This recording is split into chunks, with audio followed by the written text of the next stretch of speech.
The war did not begin with an army. It began with a single death. On a cold morning, beneath a gray sky, the body of a king was found in his private chamber, his crown still resting beside him. There were no signs of struggle, no broken doors, no witnesses, only silence and a kingdom suddenly without a ruler. By nightfall, the news had spread beyond the palace walls. By dawn, the world was already changing. 7 kingdoms, once bound by uneasy peace, began to move. Messengers rode across borders, armies gathered in shadows, old alliances shattered like glass, and whispers of betrayal echoed through every court. No one knew who had killed the king, but everyone believed someone else had done it. Within weeks, the first swords were drawn, cities burned, brothers turned against brothers, and a war unlike any before began to consume the land. At the center of it all stood a young prince who had never wanted a crown. Forced into power by tragedy, he would soon face a truth more dangerous than any battlefield. The enemy was not just beyond the borders, it was hidden within them. And before the war would end, every kingdom would be forced to answer a question that would decide their fate. Was this war about justice or something far darker?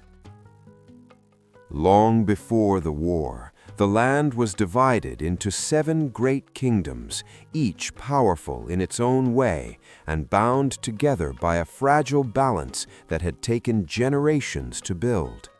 These kingdoms stretched across vast landscapes, from fertile river valleys to frozen northern mountains, from golden deserts to dense shadowed forests. At the heart of them all stood the kingdom of Valeris, ruled by King Aldrin, a man respected not only for his strength, but for his wisdom. For decades he had maintained peace through careful diplomacy, arranging alliances, marriages, and treaties that kept rival ambitions in check. To the west lay Dravorn, a kingdom of iron and fire, where blacksmiths forged weapons of unmatched quality and warriors were raised from childhood to fight. Their king, Borin, valued strength above all else and believed peace was only a pause between wars.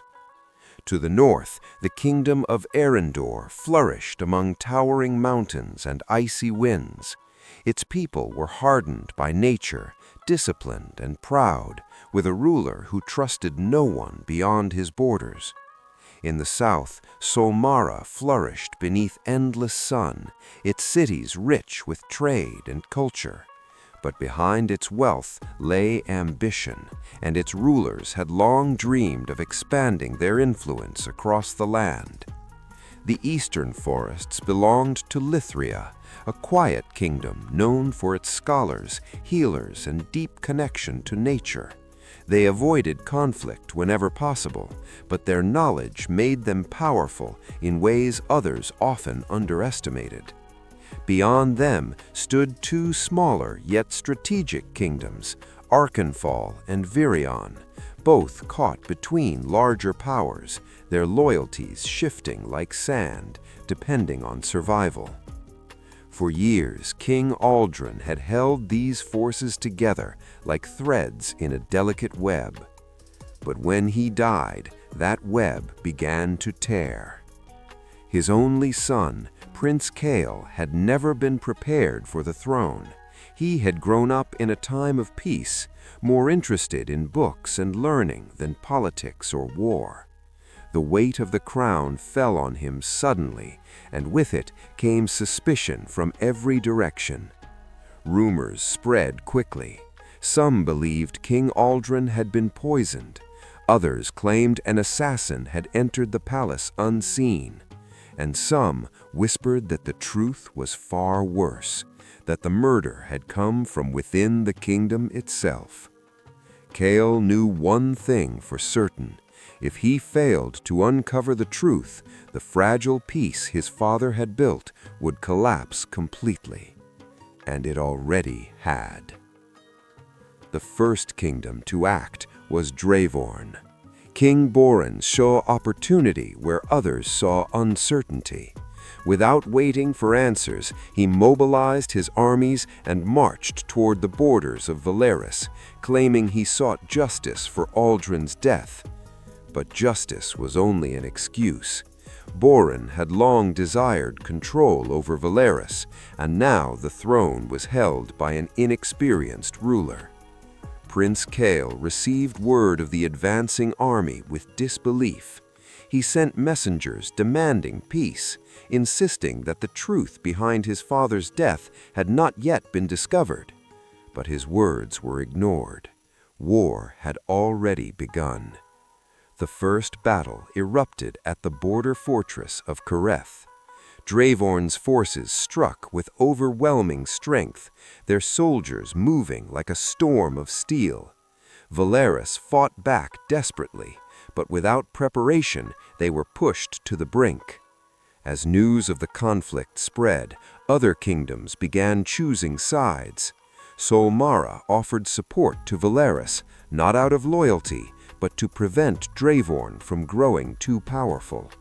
Erendor, suspicious of both sides, began fortifying its borders, preparing for a war that might soon reach its mountains. Meanwhile, smaller kingdoms like Arkenfall and Virion were forced into impossible decisions. Aligning with one power meant becoming enemies of another. Within weeks, the entire continent was pulled into the conflict. Prince Kael struggled to lead. He spent sleepless nights studying maps, listening to advisors, and questioning every decision. Each choice carried consequences that cost lives. Each delay gave enemies time to grow stronger. Yet the greatest threat was not on the battlefield. It was the mystery of his father's death. Kael began a secret investigation within his own court. He questioned servants, guards, and nobles, searching for any clue that might reveal the truth. Slowly, pieces of a darker picture began to form. There had been no forced entry into the king's chamber.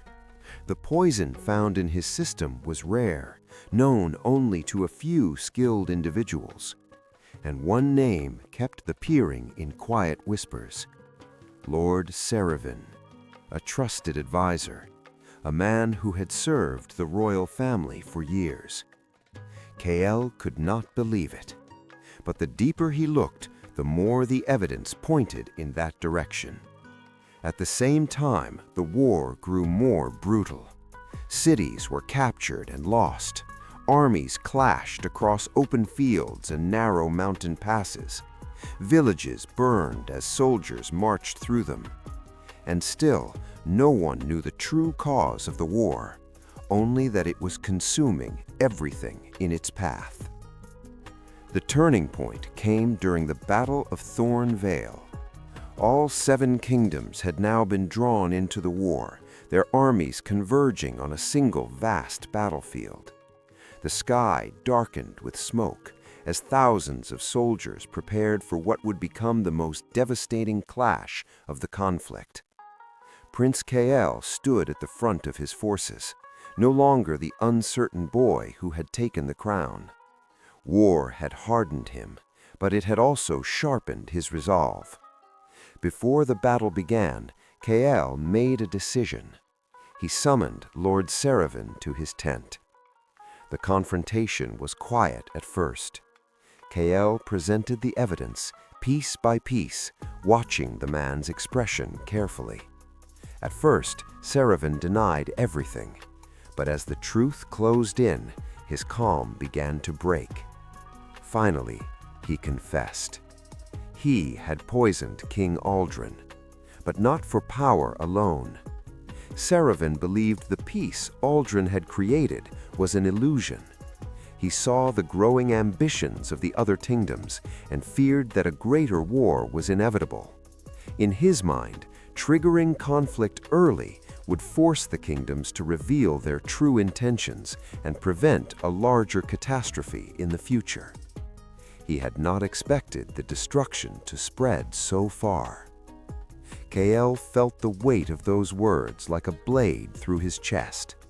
Thousands had died, entire cities had fallen, and it had all begun with a single decision made in secret. But there was no time for grief. The battle outside was about to begin.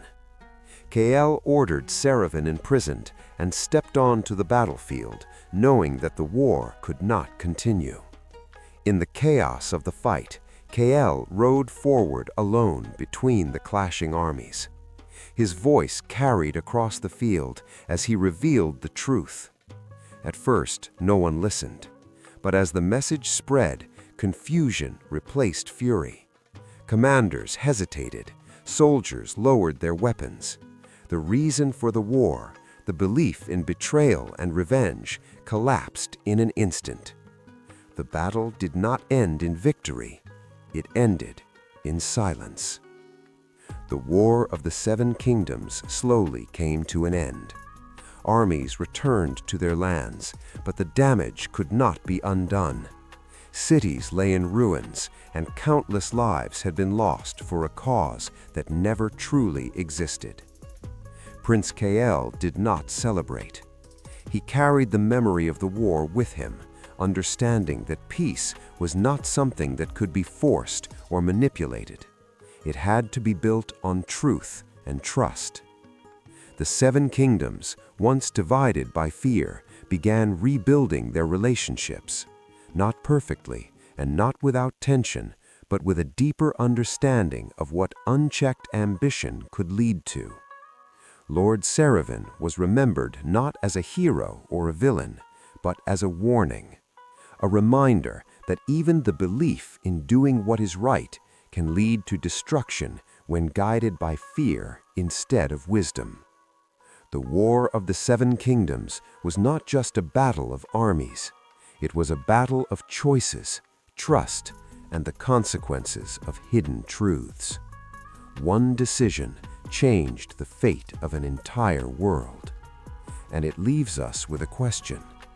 If you believed a greater disaster was coming, would you risk everything to stop it, even if it meant starting a war? If you enjoyed this cinematic story, make sure to like the video and subscribe for more epic tales of power, destiny, and the choices that shape history.